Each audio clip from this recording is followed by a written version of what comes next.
Welcome home, brave heroes. I'm Ash, this is HeroQuest, and this is HeroQuest.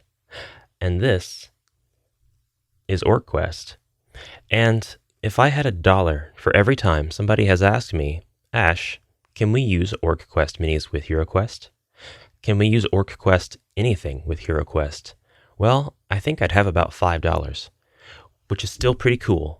In this video, we are going to attempt to answer that question and all adjacent questions by combining as much of HeroQuest with as much of OrcQuest as possible. So, let us begin. Before we break into the miniatures, I actually want to go over the tiles of the boards and the board sizes. HeroQuest and OrcQuest both boast a 1-inch tile standard.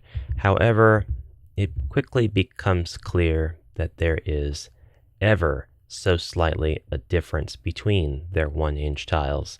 I have come to learn that 1 inch is kind of a loose measurement when it comes to gaming materials, and if you ever want to be sure of how much something measures, you don't ever want to try to measure an individual tile. Your eye might fool you into thinking, yeah, that's 1 inch or close enough to 1 inch. But what's really important here is that you measure many tiles, and then you can see that there may be any inconsistencies that result in a sort of size drift. So this is a tile from OrcQuest. It is supposed to be 5 by 10. So we've got 1, 2, 3, 4, 5, 6, 7, 8, 9, 10 tiles on this board. It should measure 10 inches front to back. The correct way to measure anything with a tape measure like this one is to hook it over the end. If you are doing exterior measurements, if you were doing interior measurements, this hook would push up against the inside corner. That's why we have the hook on the tape measure. If we go all the way down to the bottom, we can see that this is not 10 inches, but substantially different. So we really have kind of a 1/16 of an inch drift, which means about 1 inch and a 1/16 for every tile on the board. Just bizarre, just wacky. But what's strange is the HeroQuest board isn't exactly 1 inch per tile either. If you measure any 3 tiles in any direction, you'll find that a 1/16 of an inch has been added to the overall measurement. So 3 tiles, which should measure 3 inches, ends up measuring 3 inches and a 1/16 of an inch. So this just means that if you use these assets together, you're going to notice the inconsistency after the first few tiles are lined up, thereby making it perhaps somewhat undesirable to use them together. You might argue that the walls have something to do with this, the perceived walls in any of the tile assets, but no, the walls are really not a part of the measurement. They are a part of the tile, and the tile measurements remain consistent across the entire board, regardless of whether they are interrupted by walls or not. If that were not the case, you would see tile size drift in between the interior room tiles on the HeroQuest board and the corridor, which has no walls. So, anyways, thought I might point that out. This room is a 3 by 5, 5 down. So if we position this tile to be a 10 by 5, it kind of fits with it. It's a bit awkward still, but it's still usable. But you wouldn't be able to use the other dimension of this tile. The tile drift is just too bad. So I'm going to rate the room tiles of OrcQuest with HeroQuest a no. The only way that I could say you could use these tiles and get an enjoyment and immersion out of them is if you place them at the edge of the HeroQuest board. If you do that, then you can separate this tile with another asset, such as a door, and then the tile drift no longer matters because the point of contact is always going to be right there at the door, where you can line up your one tile and be perfectly fine with any tile drift that occurs after you have passed through the door.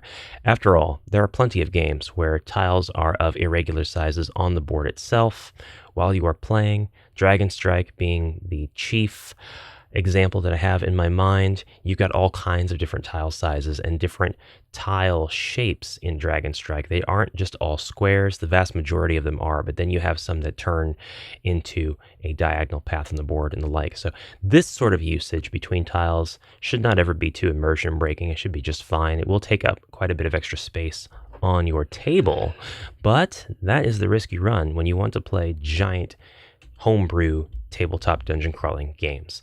Let's move on to assets such as the doors. All right, so of important note in OrcQuest, you have a lot of tiled boards that are able to be configured in various positions and orientations to one another.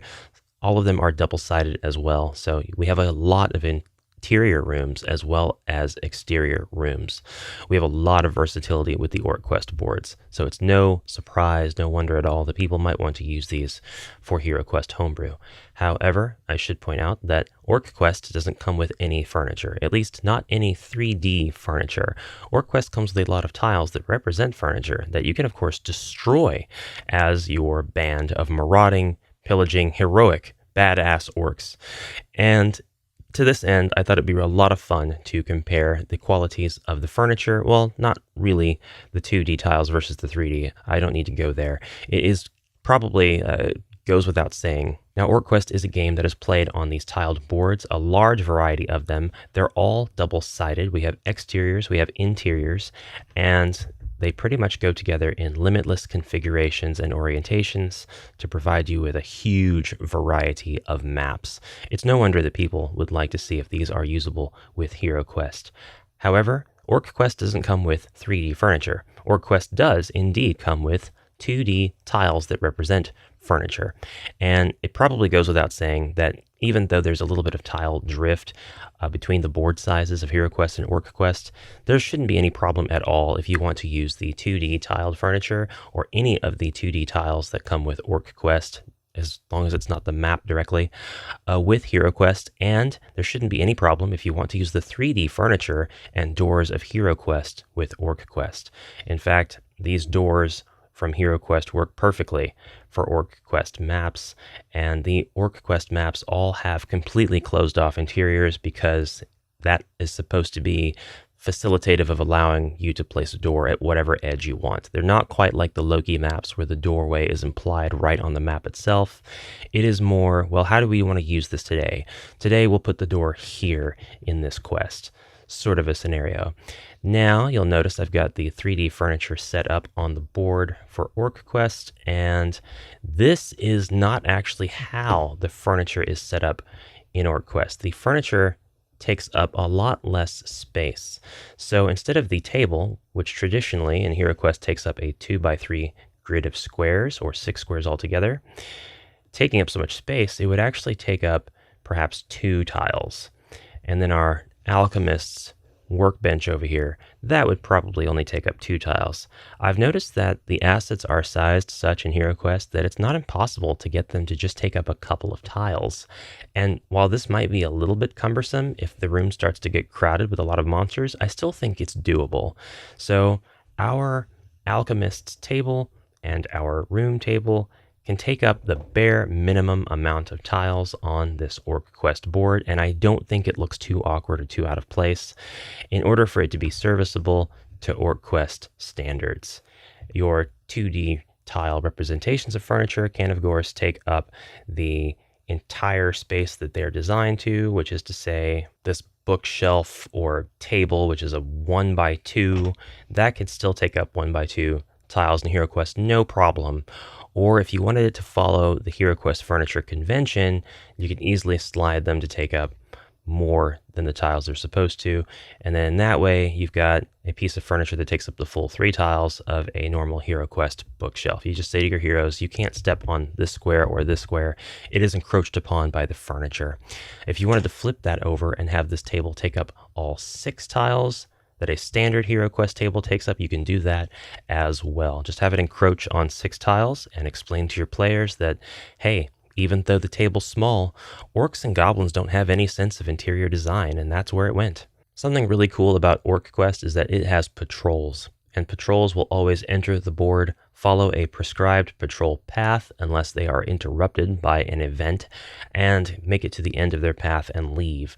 And this is repeated. Well, we have these lovely 1x2 tiles that represent the entry points of the patrols on the board for OrcQuest, and we can use these with the HeroQuest board no problem.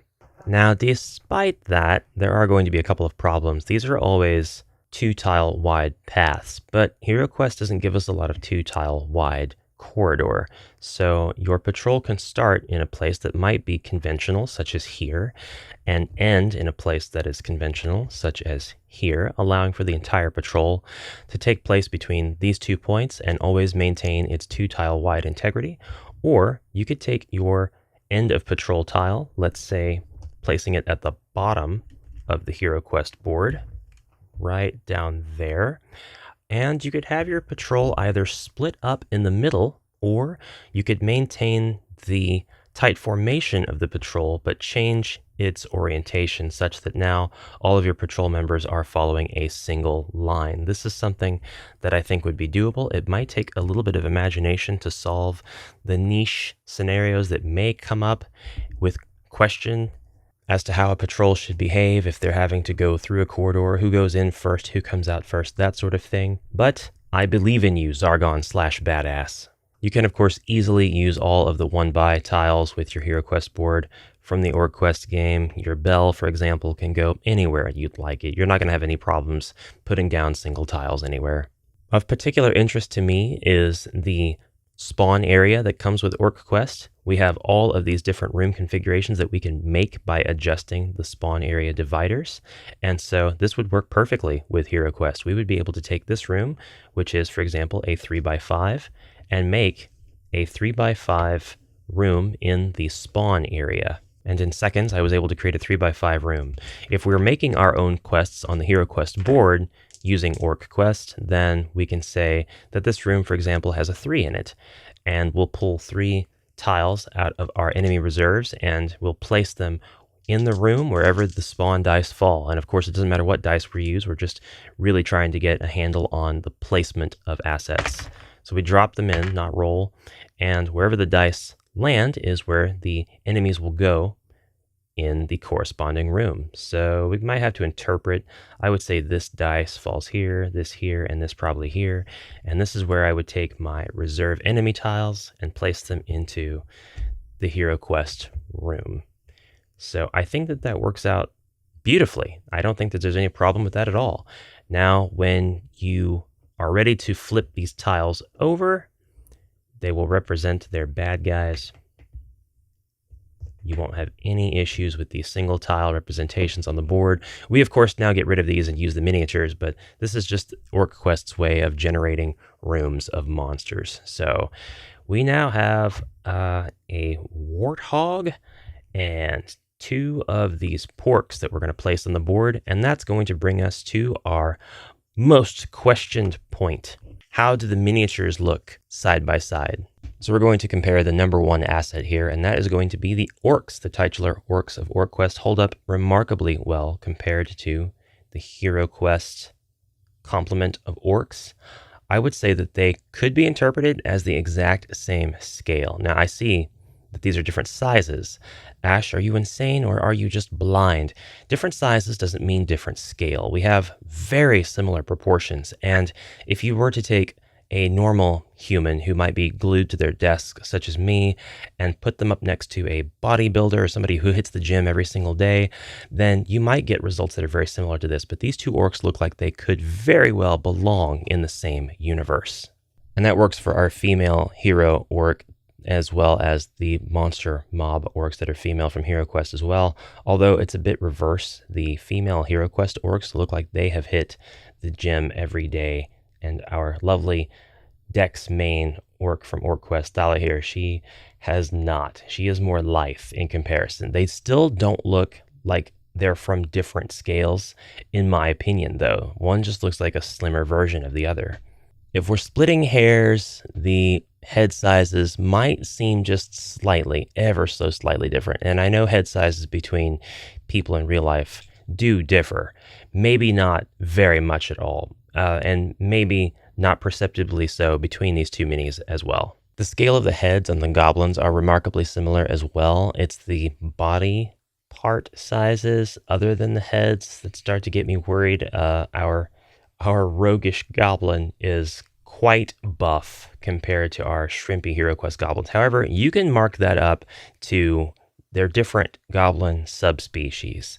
It doesn't even really matter then, because this goblin type is stuck in the dungeons working for Zargon, slaving away.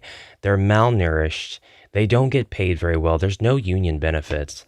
This guy is actively out adventuring, roguing, assassinating, thieving, stabbing it up, sneaking around, pillaging villages before anybody even knows what hit them.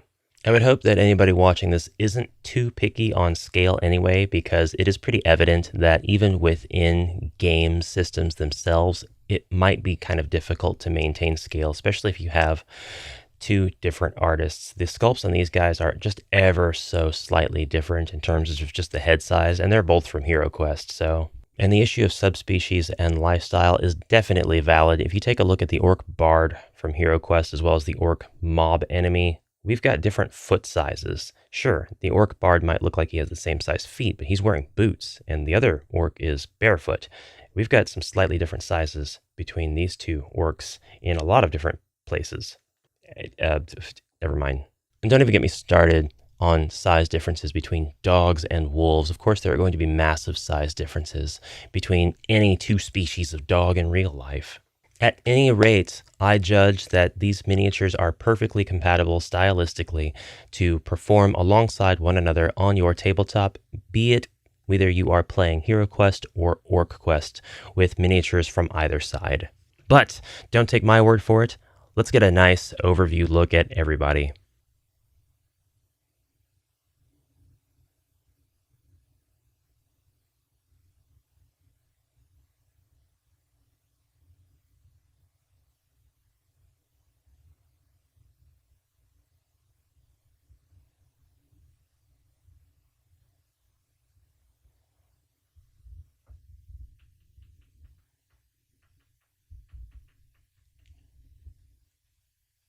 I really like it. I even think the oversized enemies make perfect sense on the HeroQuest board. I say just be very clear about where these edges are going to be and keep to the convention. If your enemy doesn't quite take up all the tiles, just make sure that they encroach on the tiles and then count those tiles as being occupied. Now, unlike certain unnamed other rat races from other fantasy universes, I don't even know if any exist, actually. The Ratkin in OrcQuest are kind of small. They're pretty small boys. They're meant to be small mobs that are struck down by single blows and in large swaths. So they would still fit within the HeroQuest world here. They just wouldn't be very threatening. However, on the other hand, the Porks, the classically styled pigmen, orcs, and the gnolls are going to be much more of a threat. They're a lot more imposing on the board, and you could probably attribute much greater stats to them. The scale still fits very, very well, in my opinion, and they are, of course, usable with HeroQuest. So let me see those pork homebrew cards. Let me see that homegrown pork. It's not going to sound good no matter how I say it. If I had one complaint, and I really don't, it's just if I had to pick something, it's of course that our bases are different shapes. The HeroQuest bases are circular, the OrcQuest bases are square, but in HeroQuest we don't have positionals, and in OrcQuest we do. There are certain things that can or can't happen based on which direction the mini is facing, and when you are utilizing positionals in your tabletop dungeon crawling game, it is very useful to have an unambiguous shape such as a square to help you determine the position of the mini. And that's pretty much it. I'm going to take the time to clean up my workspace now. It's going to take quite a while. So I hope that you enjoyed this video. If you did, smash the like button, share it across all of your social medias. Make sure you subscribe and check out the other content. Happy Orctober! Wah!